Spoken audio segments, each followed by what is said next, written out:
તો ખેડૂત મિત્રો એકવાર ફરીથી સ્વાગત છે આપ સૌની પોતાની ચેનલ ખેડૂત ઓનલાઈન પોઈન્ટમાં। તો દોસ્તો આજની વિડીયોની અંદર આપણે 11 મોટી અને મહત્વની ખેડૂતો વિશેની માહિતી જાણીએ। તો સૌથી પહેલી મહત્વપૂર્ણ માહિતી આપ સૌની સામે આવી રહી છે કે આધાર કાર્ડ છે તો જોઈ લેજો આ મહત્વનો નિયમ। UIDAI લોકોને મોટી રાહત આપી ફરી એકવાર આધાર અપડેટની સમય મર્યાદા 6 મહિના સુધી લંબાવી છે। અગાઉ આધાર અપડેટની છેલ્લી તારીખ 14 ડિસેમ્બર 2024 હતી, જે હવે 14 જૂન 2025 થઈ ગઈ છે। અગાઉ દર વખતે આધાર અપડેટ કરવાની સમય મર્યાદા 3 મહિનાની હતી, પરંતુ આ વખતે સરકારે તેને વધારીને 6 મહિના કરી દીધી છે। ત્યાર પછીની મહત્વપૂર્ણ માહિતી આગળ આવી રહી છે દોસ્તો કે ખોટા ફોન કોલ અને મેસેજનો નિયમ। કેન્દ્ર સરકારે ફેક કોલ અને મેસેજને રોકવા માટે નવા નિયમો લાગુ કરવા જઈ રહી છે। જીઓ, એરટેલ, વોડાફોન આઇડિયા અને BSNL જેવા ટેલિકોમ કંપનીઓને આ સમસ્યાઓનો અસરકારક રીતે સામનો કરવા માટે સરકારે બ્લોકચેન આધારિત DLT ટેકનોલોજી અમલ કરવાનો નિર્દેશ આપ્યો છે। એવી અપેક્ષા છે કે ફેક કોલ પર પ્રતિબંધ મૂકવામાં આવશે અને વહેલી તકે તમામ લોકોને આ સમસ્યામાંથી રાહત મળશે। ત્યારબાદની મહત્વપૂર્ણ માહિતી આગળ આવી રહી છે દોસ્તો કે 18 ડિસેમ્બરે મોટું આંદોલન। MSP સહિતની વિવિધ માંગણીઓ સામે વિરોધ કરી રહેલા 101 ખેડૂતોના જૂથે આજે શંભુ બોર્ડર પર દિલ્હી કૂચ શરૂ કરી હતી, પરંતુ પોલીસ કર્મચારીઓએ તેને અટકાવ્યા હતા। જ્યારે ખેડૂતોએ બેરિકેડિંગ હટાવવાનો પ્રયાસ કર્યો ત્યારે પોલીસે ટીયર ગેસના શેલ છોડ્યા અને વોટર કેનલનો પણ ઉપયોગ કર્યો હતો, જેમાં ઘણા ખેડૂતો ઘાયલ થયા। આ પછી દિલ્હી કૂચ મોકૂફ રાખવામાં આવી હતી।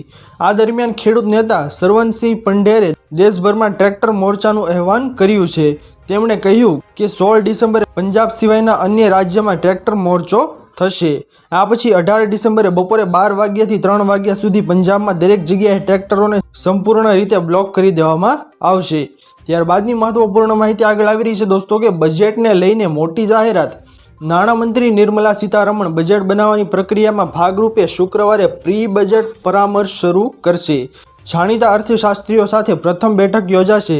બેઠકની અધ્યક્ષતા કરતી વખતે સીતારમણ ચાલુ નાણાકીય વર્ષમાં બીજા ક્વાર્ટરમાં 7 ક્વાર્ટરમાં 5.4%ના સૌથી ઓછા GDP પ્રિન્ટ વચ્ચે આગામી બજેટ અંગે તેમની પાસેથી સૂચનો માંગશે।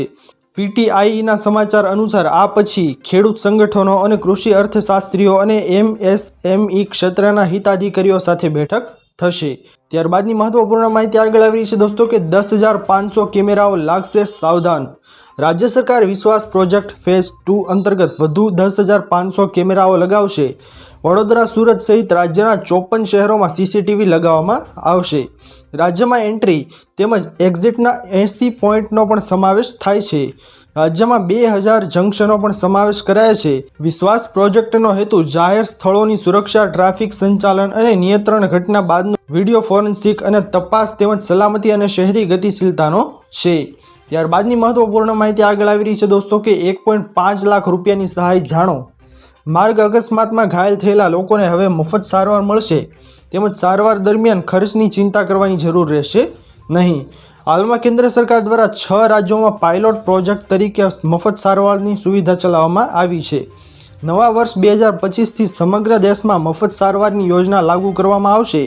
કેન્દ્રીય માર્ગ પરિવહન અને રાજમાર્ગ મંત્રી નીતિન ગડકરીએ પોતે આ માહિતી આપી છે। ગડકરીએ ગુરુવારે લોકસભામાં કહ્યું હતું કે આ યોજના ઉત્તર પ્રદેશમાં આ મહિનાથી લાગુ કરવામાં આવશે। ગડકરીએ કહ્યું કે કડક કાયદા અને તમામ પ્રયાસો છતાં માર્ગ અકસ્માતો વધી રહ્યા છે। તેનું મુખ્ય કારણ લોકોમાં કાયદાના પ્રયત્નો ઓછા અને કર અને કાયદા પ્રત્યે ઓછો આદર છે। આ યોજના હેઠળ અકસ્માતનો ભોગ બનેલા વ્યક્તિને સારવાર માટે 1.5 લાખ રૂપિયા સુધીની તાત્કાલિક સહાય આપવામાં આવે છે। ત્યારબાદની મહત્વપૂર્ણ માહિતી આગળ આવી રહી છે દોસ્તો કે ખેડૂતો માટે નવું પોર્ટલ જાહેર। મુખ્યમંત્રી પ્રાકૃતિક કૃષિ પોર્ટલનું વિમોચન કર્યું અને FPOને વિવિધ સહાયના ચેકનું વિતરણ પણ કર્યું। પ્રાકૃતિક કૃષિ પોર્ટલનું વિમોચન કરવામાં આવ્યું છે, જે ખેડૂતોને નવીન માહિતી, તાલીમ અને તાત્કાલિક માર્ગદર્શન આપશે। એટલે કે સરકાર દ્વારા આ જે પોર્ટલ બહાર પાડવામાં આવ્યું છે દોસ્તો, તેની અંદર ખેડૂતોને નવી વસ્તુઓ, નવી ટેકનોલોજીથી રિલેટેડ વસ્તુઓ છે તે શીખવા મળશે। એટલા માટે આ પોર્ટલ ઉપર જાઓ અને જુઓ તમારા કામ માટે શું લાવ્યા છે સરકાર। ત્યારબાદની મહત્વપૂર્ણ માહિતી આગળ આવી રહી છે દોસ્તો કે હવામાન નિષ્ણાત અંબાલાલ પટેલની આગાહી। 16 ડિસેમ્બરથી 22 ડિસેમ્બર વાદળછાયું વાતાવરણ રહેશે। 17 ડિસેમ્બર પછી રાજ્યમાં ઠંડીમાં ઘટાડો થશે, જ્યારે 26 ડિસેમ્બરથી 4 જાન્યુઆરી દરમિયાન કરા સાથે માવઠું આવી શકે છે. 4 જાન્યુઆરી બાદ રાજ્યમાં ઠંડી વધી શકે છે. ઉત્તરાયણની આસપાસ ઠંડીમાં વધારો થઈ શકે છે, જ્યારે જાન્યુઆરીમાં પણ કેટલાક વિસ્તારોમાં માવઠાની આગાહી કરવામાં આવી છે. ત્યારબાદની મહત્વપૂર્ણ માહિતી આગળ આવી રહી છે દોસ્તો કે રાજ્યમાં જમીન સંપાદન કાયદા પ્રમાણે ખેડૂતોને 4 ગણું વળતર આપવાની માંગણી. ગુજરાતમાં વર્ષ 2013ના જમીન સંપાદન કાયદા પ્રમાણે ખેડૂતોને વળતર મળે તે માટે માંગણી કરાઈ છે. આ કાયદા પ્રમાણે ખેડૂતોને બજાર ભાવથી 4 ગણું વળતર આપવું જરૂરી છે. અલબત્ત આ જોગવાઈનું પાલન કરાતું નથી.